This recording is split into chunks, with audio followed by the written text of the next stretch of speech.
freedom. We take the battle to them. Siema, z tej strony Optimus i dzisiaj porozmawiamy sobie o kolejnym dowódcy. Jak myślicie, który z tych dowódców tutaj jeszcze nie był? I kogo dzisiaj bierzemy na tapetę? Pewnie się domyślacie, ale albo zdradził wam już tytuł, ale no zaczniemy sobie kolejny odcinek tym razem związany z dowódcami, którzy zostali zapomnieni lub też gdzieś tam jeszcze są grywalni. Zaczniemy sobie temat od Minamoto i to będzie dowódca, który jakby tak powiedzieć no jest z nami w sumie od dawna. Nie będę ukrywał, Minamoto to jest dowódca, który przez KVK1, KVK2 i KVK3, tak, KVK3, jeszcze jak nie było dowódców SOK dostępny na KVK3, był naprawdę dobrym dowódcą. Nie, był to dowódca, który naprawdę wart był wydawania pieniędzy, zresztą w Polsce dużo ludzi wykupywało go, bo nie ukrywajmy się, Minamoto, żeby można było go dostać, to no, trzeba było przy tych opcjach VIP-a tutaj troszeczkę tych paczek troszeczkę nakupić. Widzicie, ja tu mam paczki jeszcze na Hannibala, ja tego Hannibala w ogóle nie wykorzystywałem, ale Minamoto no swoje kosztował. Ktoś kiedyś tam przeliczył, że to jest około 1100 zł wydanie tych wszystkich pieniędzy na te paczki. Wiadomo, zależy też od jakie waluty macie, gdzie mieszkacie, no jak ktoś ma tam różne waluty i możliwość zmiany, to wiadomo, że to było dużo tańsze, dlatego nieraz bardzo często jak wchodzi się gdzieś na KVK 1, no to patrzycie, o już jakiś lata z Minamoto na full, no bo tak, no Wietnamcy czy tam Chińczycy mają bardzo tanio tego Minamoto na ich pieniążki, jeżeli ktoś tam u nich w dolarach, jakby tak powiedzieć, zarabia i do tego wrzucają na jen, chyba jen to jest wietnamski, jak już pamiętam, no to taki Minamoto jest bardzo łatwe do zrobienia.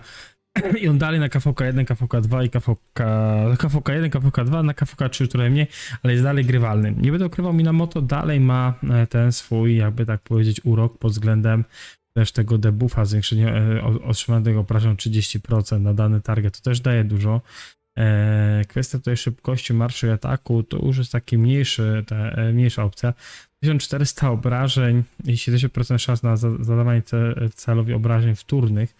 No już ten Mina wiadomo, nie robi takiego przy tych innych dowódcach kawalerii i innych dowódcach łuczników i piechoty, nawet przy dowódcach inżynierii, nie robisz takiego game changeru, lecz tam gdzieś jeszcze dalej, gdzieś tam ja go widziałem w paru walkach, był wykorzystywany, więc ten Minamoto, jakby tak powiedzieć, dalej jeszcze gdzieś tam sobie potrafi hulać na KVK3, KVK4, bo wiadomo, jak ludzie nie mają jakichś mocnych kod, nie migrowali na KVK2, KVK3, a mają jeszcze możliwość, no powiedzmy gdzieś tam rozwinięcia tego Minamoto i grają nim od KVK1, no to on będzie jeszcze tam grywalny, da się z nim jeszcze pograć, jak będzie mi na nim gier, to naprawdę da się na nim pograć. Zresztą ja często widziałem takie stawienia, gdzie był Saladin z Minamoto i w drugą stronę tak grali.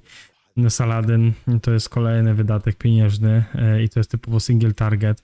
Zresztą Minamoto bardzo często dla spenderów był grywalny z Isongiem tutaj, czy też Saladin z Isongiem też grali razem. No, to jest dowódca, który gdzieś tam jeszcze się przebiera, ale czy jest całkowity już niegrywalny? No powiedziałbym, że na dzisiaj takie 10% gdzieś tam jeszcze Minamoto pogra już poza KVK 1, 2, czy też 3. Czy nawet 5%, ale no Minamoto w tym momencie to ja szczerze wykorzystuję go tylko do barbarzyńców i do maruderów, jak robię jakiekolwiek związane eventy do fortów, bardzo mi się on przydaje. To jest dalej dowódca, który w tym momencie no już bardziej mi się przydaje do takiego, wiecie, farmienia barbów fortów, niż do jakiegoś takiego walk PvP. Więc no, Minamoto skończył tak średnio. Szkoda, że tak się stało z tym dowódcą, ale z drugiej strony ja też to rozumiem, bo jednak dowódca, który tam za duże pieniądze robił taki game break w KVK1, w KVK2, nagle już potem wchodzi w KVK3 i już nie jest taki grywalny. Ja powiem wam szczerze, że jak tak przeglądałem sobie kiedyś te jeszcze tylko zobaczę tutaj na szybko, a tu się Attila ustawił, muszę coś zmienić. Jak przeglądałem sobie tak na szybko, to Minamoto, nie będę ukrywał, on dowódcą był na większości KVK bardzo taki mocny w pierwszych tych wiki. I rally jakiekolwiek, nie wiem czy widzieliście KVK, Minamoto zawsze pierwszy, więc szkoda, że tak się podziało z nim, ale też może rozumiem też to, że dużo rzeczy się zmienia, bo jak wiecie, za niedługo wychodzi nowa cywilizacja i też dużo się spekuluje, że to nie będzie nic związane z inżynierią, o której ja wam wypuszczałem, że to nie będzie Rosja, że to będzie coś, tak Ameryka Południowych będzie nowych cywilizacji, jak przykładowo Majowie i wtedy taki Minamoto na KVK1 nagle zacznie jeszcze bardziej i KVK2 zacznie być coraz mniej grywalny, bo słuchajcie, w tym momencie KVK1, KVK2 jakby dostało jakieś nowych kawalerzystów, legendę i epika, no to ten Minamoto już może już nie byłby taki grywalny, nie? Ja tu mówię głównie o tych spenderach, bo dalej, nie, tak jak wam mówiłem nieraz, nie zachęcam was do wykorzystywania złotych uniwersalnych rzeźb do rozwijania dowódców legendarnych. Minamoto akurat jest bardziej taki, wiecie, za pieniążki, tak? Którego tylko można rozwinąć. Ale no, jeżeli coś takiego by wypuścili, to by obstawiam, że ten Minamoto by troszeczkę tak no, dostał po pletkach i też Lilith by sobie zrobiła kuku, bo też pieniążkowo by wtedy ludzie tak może nie patrzyli, że ten Minamoto jest taki ważny, bo właśnie mamy Minamoto na KVK1, KO to nawet nie ma tu wykorzystywać do tej głowy, ja go po prostu wtedy miałem, bo była taka możliwość.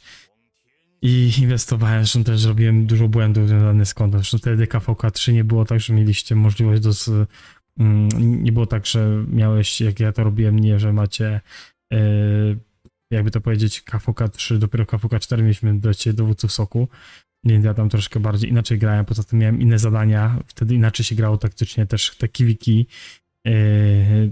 też ta kawaleria robiła inne zadania, takie bardzo jakby tak powiedzieć aktywne. Jest to też tu akurat Kauka czy Genghis, którzy są na fullu u mnie, normalnie chyba ich nie powinienem mieć. No to też miałem totalnie inne zadania jako kawalerzysta. Uwierzcie mi, że to praktycznie objeżdżanie ludzi, no bardzo fajne taktyki wtedy były to wymyślane. Nie, ale wracajmy do Minamoto. Minamoto w tamtym okresie u mnie bardzo fajnie sobie działał. Do tego jeszcze Gear, który się mu tam zdobywało, zbierało, przez cały czas rozwijało. Wtedy wiadomo, nie było formacji, nie było inskrypcji. Więc ten Minamoto robił różnicę. I potem myślałem, że w KVK3 ten Minamoto zrobił jeszcze większą różnicę, bo jak wyszło muzeum i Minamoto tutaj miał, jak zobaczycie sobie te pierwsze dwa plus 20 i 25, potem 30 i 30. To ogólnie z tego z 20 plus 20 i plus 25 nagle oni zrobili mu tylko, kupujecie dodatkowo jakby ten relikt i wy macie tutaj 10 i 5% różnicy. To jest w ogóle dla mnie abstrakcja. Tym bardziej, że wiecie, że to jest dowódca, który nie jest jakiś tam top w kawalerii, wchodzi w muzeum, a oni dają mu coś takiego. Moim zdaniem to powinno być przynajmniej jakieś powiedzmy 40-50 i wtedy ale on mi na tym muzeum, na tych KVK się nie odnajdowywał, więc no, a jego też nie wykorzystywało się podczas Ark Ozyrsa jak Ethelfledy.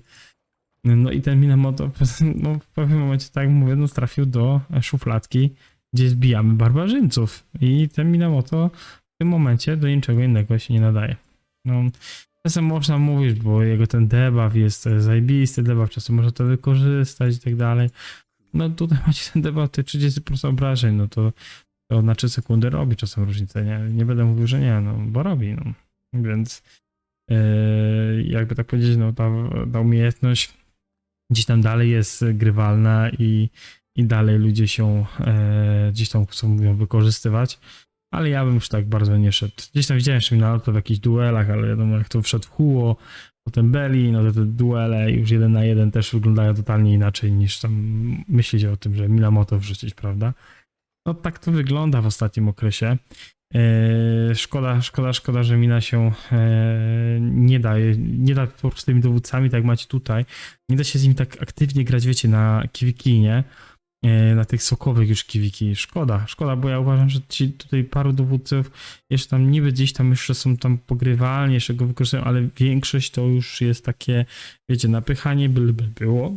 2 w ogóle inwestowanie w tych dowódców, jak widzicie, są takie holdane koszta, że szkoda gadać.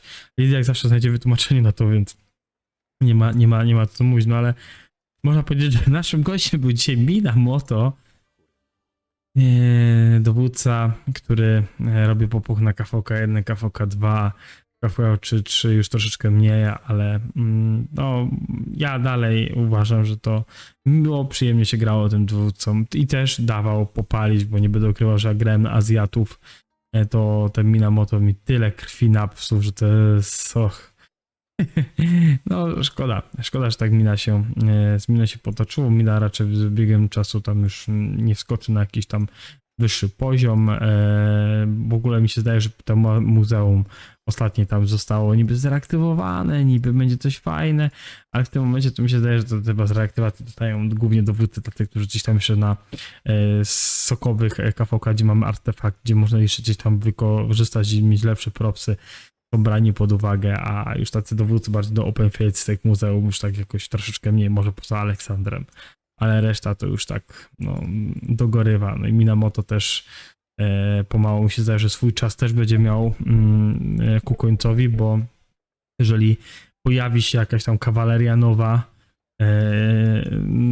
właśnie tak pod KVK1, KVK2, no to mi na pewno dostanie to potełko, więc tyle ode mnie dzisiaj. Dzięki, że jesteście, dzięki, że wspieracie kanał, dzięki, że pchamy to przez cały czas razem.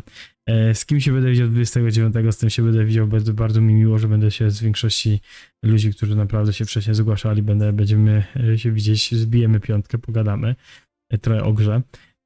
Dzięki, że jesteście przez cały czas, że pchacie ten kanał. Widzę, że ta popularność i te wyświetlenia rosną, więc dziękuję wam. Naprawdę pchajmy to do przodu, rozwijajmy i naprawdę mam nadzieję, że ten content będę przez cały czas dla was wypuszczał i coraz więcej za niedługo to się pojawi walk. Też live'ów mam nadzieję, że będę miał czas na więcej live'ów. W ostatnim czasie ten live'ami jest naprawdę słabo, bo nie ma walk, więc nie będę wam streamował jakiś tam okres jałowy, więc dla mnie Rise of Kingdoms jest głównie związane z właśnie walkami i wtedy można zrobić fajne live'y. Chociaż powiem wam, że mam w głowie w ostatnim czasie taką jeszcze jedną grę, którą sobie gdzieś tam pogrywam. Może to zacząć wam streamować, ale zobaczymy. To jest taka mała dekresja na koniec. To nie jest Call of Dragons, zaraz mówię. Call of Dragons jest sobie tam odpoczywa z deweloperami, którzy są nieogarnięci, więc niech sobie tam odpoczywa dalej. Więc tyle ode mnie. Dzięki wielkie. Trzymajcie się. Hejo.